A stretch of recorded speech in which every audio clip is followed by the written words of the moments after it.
Friends, welcome to my channel, The Way to Succulents, The Way to Happiness. One day, one succulent sharing time. Today, I'm sharing a really beautiful purplish pinkish color. Ta-da! This is her. It is a Grapetopetalum. Snow White. Even though it's called Snow White, it's not Snow White color. It's pinkish purplish. Just because of its color, it really got people's attention. And if you grow them in a big amount, and then the whole area is so pretty.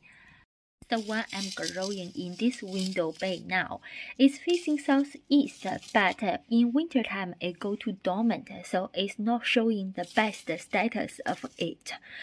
In the summertime, actually, we'll take it outside and put it a love direct sun. Most succulents, they may get sunburnt, but this guy is the better the sunlight, the happier it is, and the color will really show. Video, I will not only show you this particular succulent, I will also show you how do I water my succulents, especially in this light shade. They are growing indoor, and how do I do the thoroughly walking, bottom soaking. And look at these glass vases, that is the tools, and also these plastic plates. These are all my secret tools. And what I will do, according to the size of the plant of the light shade, I will choose different type of vases as the base part. And this one I just put on the top because you see the mouth of this one is much bigger than this plant itself, than this light shade itself. So what I will do, I will just pour water in directly, and the water would just go all the way directly into the glass vase.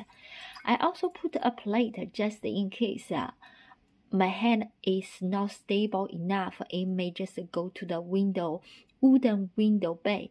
It will damage the window sill. So after a while, I will just pour more water. I will let the water go for a while and take the chance to water another one. But I wouldn't put this on this vase. Do you remember this vase? I took a video about how do I use this glass vase to plant succulents. I put loads of pine cones about that high, and then put the plants and soil on the top of the pine cones.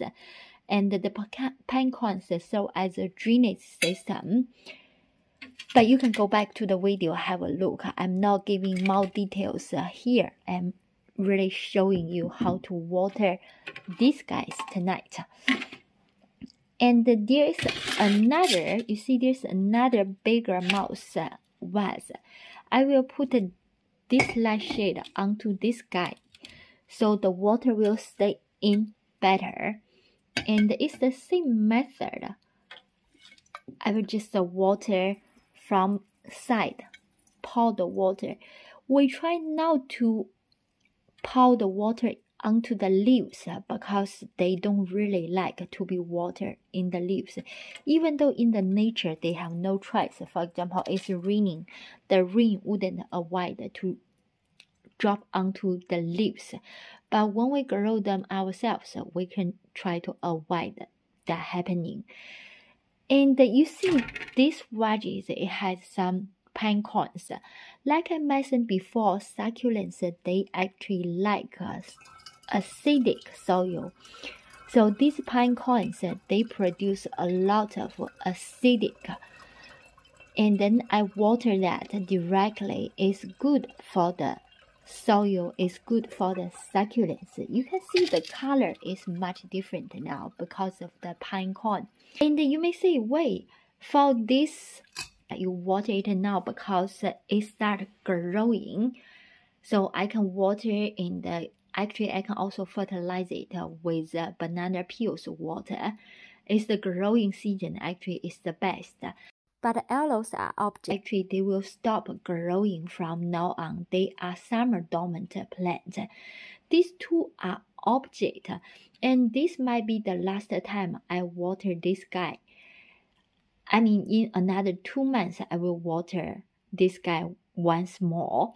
But for this Grapetopetalum, I will water it more often, like at least once a month. If I grow it outdoor, if it's exposed in the sun with cover, I will water it maybe twice a month. Now I will keep going. You can also have a pencil or anything with a sharp end. Poke the soil, make the soil looser. So in that situation, the water will be absorbed better. But right now, I don't have these things handy. So I will just pour the water in directly from the top to the bottom. For this Grapetopetalum, it's actually a big genius.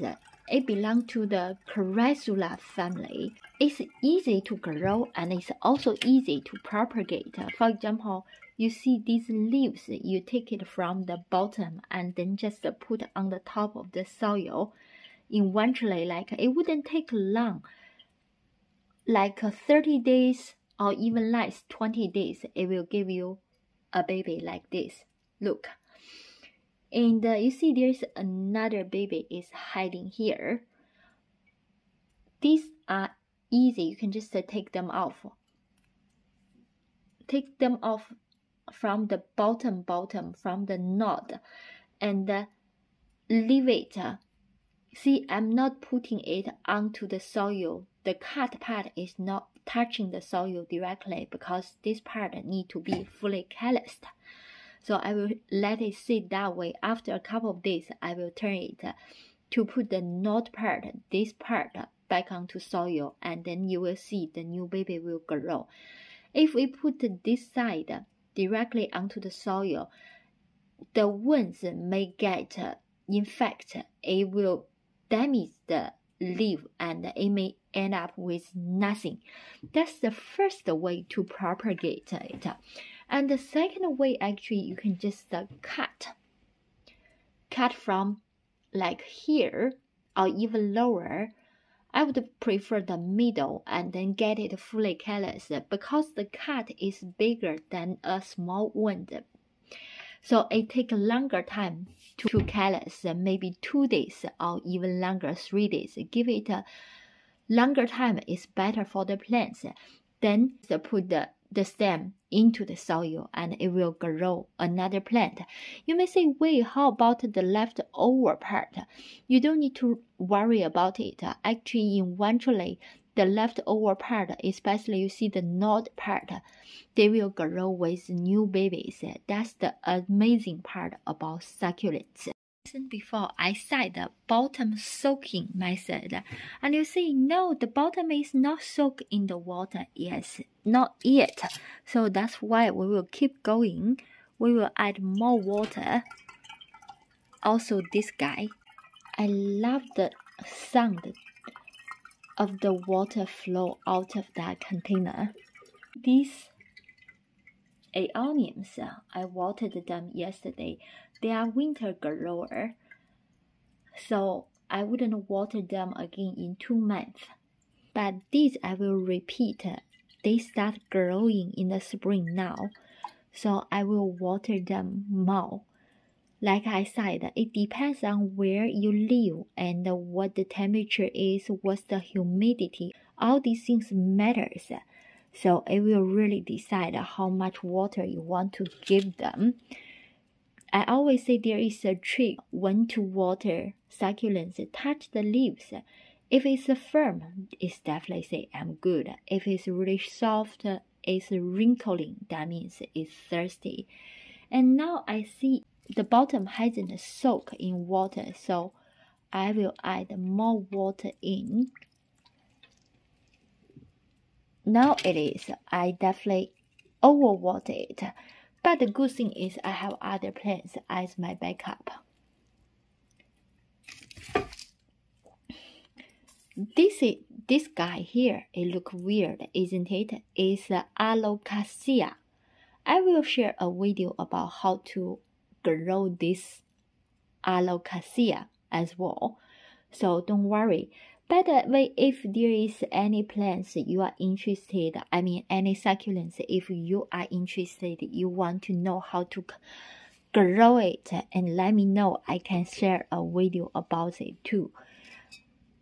After I took that out, and then you see the water is nearly to the edge, and I will put this back in. So the bottom of this lampshade is soaking in water.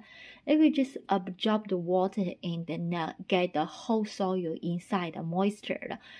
And I'm not worried about even if it sit on the top for the whole night, because when it absorbs enough water, that means there is a separation, and it's not sitting water all the time. It will just get the water it needs. So that's really a good way to water it. I will just let both of them sitting on the top of the vase for a night, and tomorrow morning, actually, it would be, the bottom would be dry, and I can remove it to the top of a plastic plate and get it fully dry and move it to wooden saucer. Well, thank you for watching my video. Hopefully what I shared today is helpful to you, and if you like, please give us a thumb up, and welcome to subscribe the channel if you haven't. Please share with others who love plants, and bye for now.